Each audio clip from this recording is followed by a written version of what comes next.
What's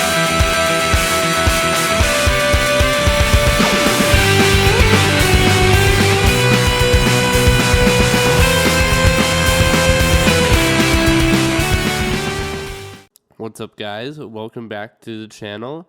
Last week we reviewed my favorite film of all time, Ratatouille, and today we will be taking a quick look at another one of my favorite films, Scott Pilgrim vs. the World. So I was first introduced to this movie from my film class in school. We were watching a lot of blockbuster films. One day I go into class and my teacher is saying like, all right, our next blockbuster hit is going to be Scott Pilgrim vs. the World. And she was like giving like a brief overview of it and how it's like, I think it was like based off of actual graphic novel or like some sort of comic book. So of course, the movie is going to, reflect that. So we watched a trailer. It is like really like actiony. It's about this like how this guy Scott Pilgrim has to fight evil ex-boyfriends to get with this Ramona Flowers girl. And I was pretty excited to watch it. So we actually watched the film, and I had a really good time. It was so funny.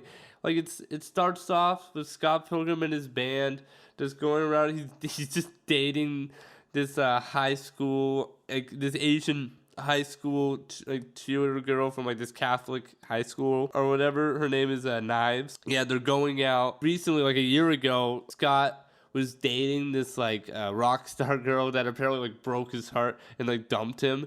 So then his like the way he's gonna cope with that is date a high school girl.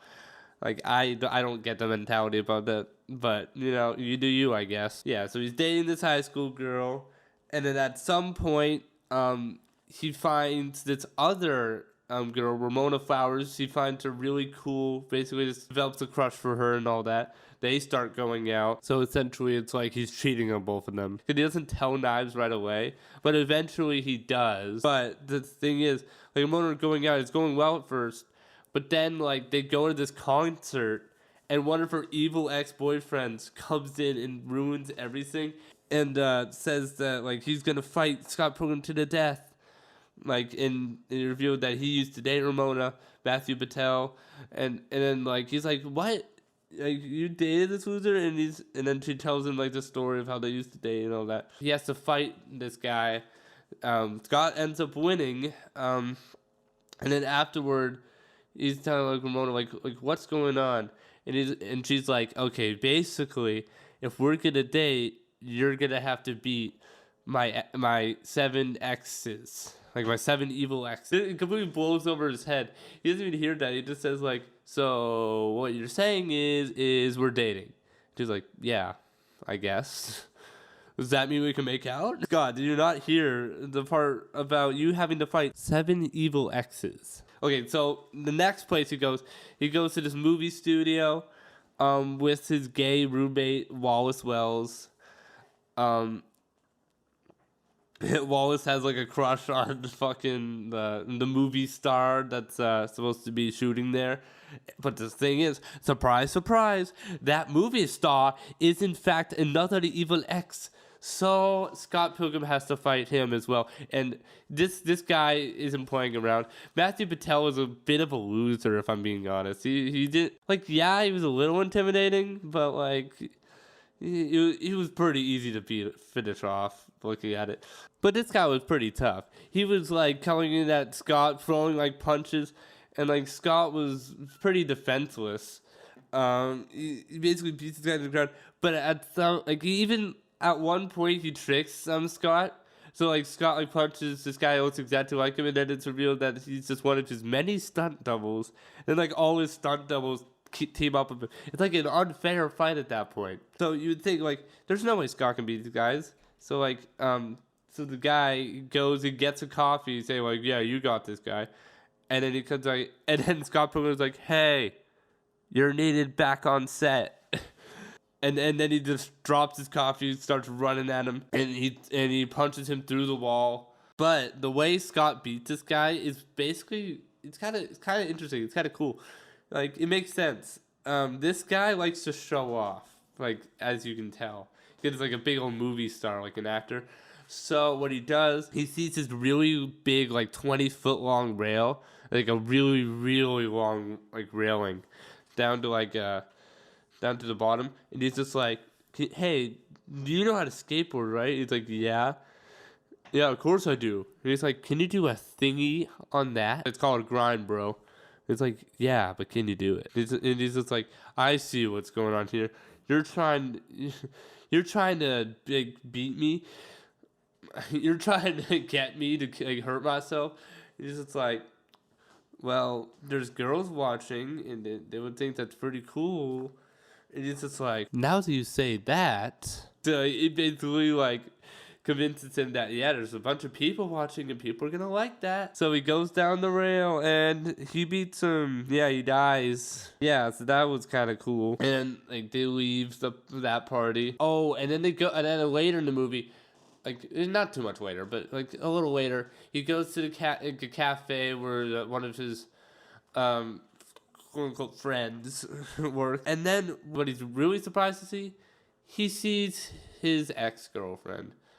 I'm not talking about Knives. The stupid high school girl. I'm talking about the girl who broke his heart a year ago. Envy. So Envy comes, and it's just like, hi, Scott. And it's just like, he doesn't know what to do. He hasn't seen this bitch in a long time. And then when they start talking, I forget what they said. But then she has a new boyfriend. This vegan guy with like this like glowing like white hair, like golden hair. It's like everything is like is perfect. He feels entitled because he's vegan. He's apparently better than everybody else, and he's really dumb. He's got one of those like tough guy personalities. He like talks tough, but like he's really stupid. So like Envy, I don't know. They were talking at some point, and like Envy is just like, I don't know. It said something, and he's just like, what? I don't know the meaning of the word. And then, like, right next to it, it says, he really doesn't. Yeah, I can see that. He's nothing to sneeze at, though. He's physically strong, physically active, because apparently he's vegan, so he gets these vegan powers. Seriously, like Scott starts to fight him, and he, like, has these, like, psychic powers to stop Scott in his tracks. And then he, like, punches him, like, through the wall. He falls, like, 5 stories or some shit, like, hits the bottom. And then, like, why is he so powerful? And then Envy's like, didn't you hear? Scott's vegan. And he's like, I do not partake of any meat or anything from an animal that has a face. So, and then, like, at some point, he challenges Scott to, like, a base-off. And, of course, him with the vegan powers beats Scott. And he knocks him into a table with a bunch of, like, creamers and the coffee stuff. But then Scott gets an idea. Okay, he's vegan. So he's going to trick him into drinking half and half milk in his coffee to take away his vegan powers. So he gets 2 things of coffee, one with and one without the half and half. And he cleverly hands out the hand that's like with the half and half. It's like by his chest, and the one that's just a regular coffee he gives to him. He's like, oh, I see what you've done. He's like going into psychic powers. You're trying to trick me. One of those has half and half. You're trying to get rid of my vegan edge. So I'll take the one with no half and half. He takes the one that Scott is hiding behind his chest. But surprise, surprise, he tastes it and it's like, what's that taste? It's just like, you just drink half and half, baby. And he takes a sip of his regular coffee. And then the vegan police show up. It's like, vegan police, get out here with your hands up right now. Then they basically tell him that you are now stripped of your vegan title and you will be stripped of your powers. And he's just like, but this is my first offense. Don't I get 3 strikes? And then he like pulls out this list of 2 other times that he, ate something that wasn't vegan. He's like, you consumed the gelato. And he's like, gelato's not vegan? No, it is not. He loses his vegan powers, and then Scott beats him to the ground, and he's dead. Okay, the next fight. Now, this is where I was talking about, like, when Ramona didn't say ex-boyfriends. She said evil exes. So that's where fucking the next one comes in. He's like going in this alley, and then it's like black fog that's like attacks him. He like doesn't see it, and then it's this like really goth like girl, and it's got like, "Who are you?" It's like, that's none of your business, but I'm here to fight. Let's do it. It's like, can we like not do this right now? Fine, and then she storms off. But here, Ramona are talking at like this bar, and then of course this girl like comes back again. Scott's like talking to Ramona like, "What, you know this girl?" And then she's like, "Oh, does she know me?" And then she's like, and then he's like, wait a minute. Like it took him that long to get it. Like, come on, people can be bi, like, dude. So yeah, Ramona apparently dated this girl at some point. She was a little bi curious. She's like, yeah, I was a little bi curious. And it's like, well, I'm a little bi furious. Kicks Scott in the face, and then the battle begins. Yeah, this girl is really tough. Yeah, Scott's not gonna win this fight. Like, Scott's like getting beat, and then Ramona steps in and starts fighting it, and she's like, "Fight your own battles. This is against me and him." Sets in between them and separates them, and then she's like about to like finish Scott off, and then Ramona's just like, "Her leg, she's got a weak spot." It's like, "How do you know?" And he's like, "Well, we were making out. I would just, you know." And he's like, "Okay, enough." He like touches her leg, and then, oh god, she like starts freaking the hell out. She starts making these weird noises, spazzing all the time. And then she like explodes into a ton of coins. And then Scott's like getting mad at Ramona. It's like, okay, can you just like tell me who's gonna beat me up before they actually do? And then like she's getting mad, so she starts off saying like, "Oh, and here's your stupid list." So there's only 3 people left at this point. We got the Kaganagi twins, and then Gideon Gray. So basically, like soon afterward, he and the band go to this concert with the twins. And they're like, "There's no way the 2 amps can play at once." And it's like, "Yes, it can." It was the twins on one side and them on the other. Yeah, so they started. So this battle was more of like a, you know, battle of the bands type of situation instead of like an all out like brawl, like a fight. So yeah, the twins, they have the edge here at the beginning. They're beating them, and then they pull through and they bring out the big guns. They get their big old gorilla, and they got their dragon, like, from the music. I don't really know how to explain it. But yeah, the 2 of them fight, and then in the end, Scott won and beat both of them. And then at some point, Scott sees Ramona, like, in the crowd, like, after they had that fight, and they, like, broke up, essentially. She sees her, but with someone else. And that other person is Gideon Gray. Alright, so they go outside. And then Gideon's like, "So you're Scott Pilgrim. Oh, I've heard that you and Ramona, like, broke up. That's too bad. No hard feelings, right?" Talking, like, really calmly, and at the end, he casually just says, "Oh, and about the thing with the league, I was in a really dark place when I set it up, so I hope you can forgive me." And with that, he drives off with Ramona. Then Ramona's, like, apologizing, like, "Well, okay, but we don't know. Ramona's being mind-controlled from Gideon right now."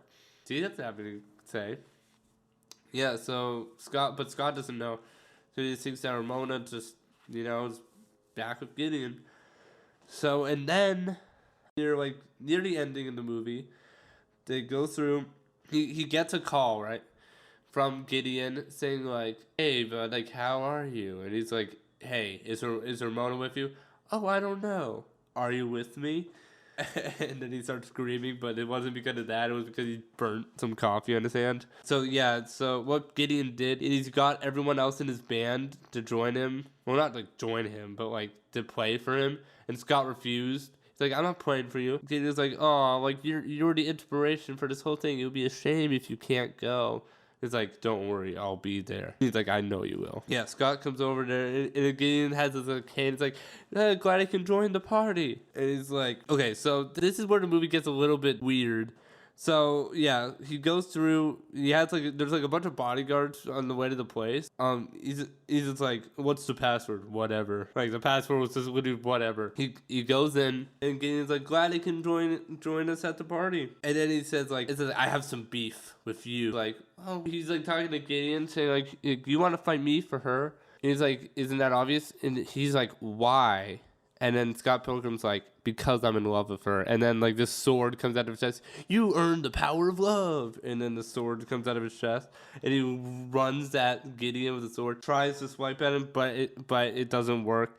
And the hearts just fly off. And then like right afterward, Knives comes from the ceiling, like, and starts to like attack Ramona for like stealing Scott from him. Because at this point, you know, Scott broke up with Knives, and she found out that he was going out with Ramona before. So now she's mad that Ramona stole Scott from her. So she starts fighting. Ramona's like, what's your problem with me? You stole my man. Start fighting, and then fucking Gideon. Well, what happens? Scott finally reveals the truth that he was cheating on both of them. Because, you know, when he started dating Ramona, he didn't tell Knives, so he was even cheating with Ramona because of that. So after that's revealed, Gideon's like, well, that is just that. And then he stabs Scott, and then he dies. But it's not over.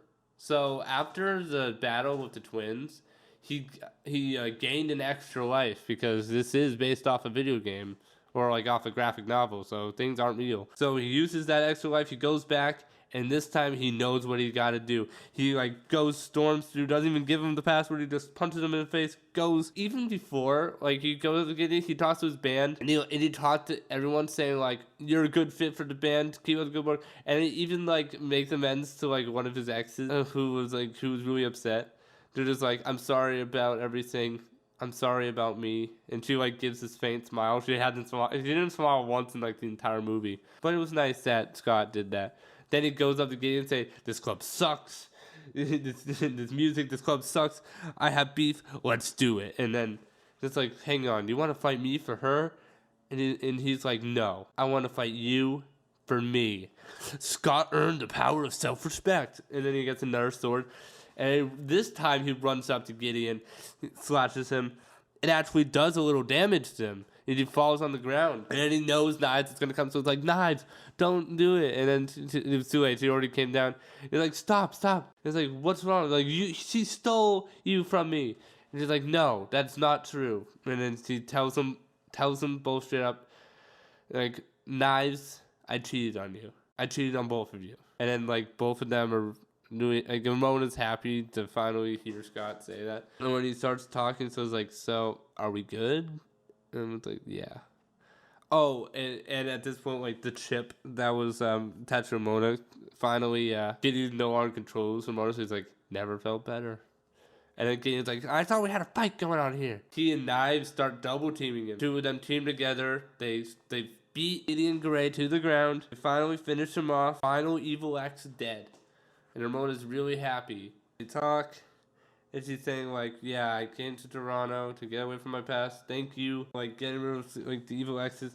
But it's like, it reminded me that no matter where I go, the past keeps coming up. And then at that point, she just leaves.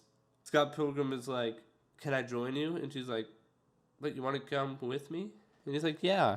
Like, all right, come on. And then that's the end of the movie. Scott Pilgrim beat all her evil exes. She can now like basically move on from her past life, and then that's the end. And then it's like it has the credits, and that's Scott Pilgrim versus the World. Yeah, I would say that was that movie was really good. Like, yeah, like the film could have been a little bit better paced. That's like my only problem with it. But hey, like in terms of enjoyment, it's definitely up there for my favorite films. But yeah, so basically it's a movie about how Scott Pilgrim has to go and fight Ramona's 7 evil exes so that she can finally move on from her past life that always keeps catching up to her. That's basically like the premise of like the movie. Out of like all the fight scenes, I would say my favorite is Gideon, just because like it's so much more involved than all the other ones. All the other ones are really good. I like the Matthew Patel one with that song, that was funny. But I like the Gideon one because it's essentially 2 fights. You know, before it's like when Scott is just like so self-centered and he just wants Ramona, and then the other time when he finally like realizes self-worth and like, yeah, he has self-confidence. second time around so we can actually, pull through and beat him. But okay, but that's everything I've got to say. I'm running out of time. Those are my thoughts on Scott Pilgrim vs. the World. It is definitely up there for movies for me. My next review is going to be on a classic film. I bet a lot of you have probably already heard of this. My next film is going to be Casablanca. I'm sure many of you heard that film. It is a really classic film that a lot of people know of, and I really liked it. So stay tuned for that, and I will see you when I do that review. See you guys.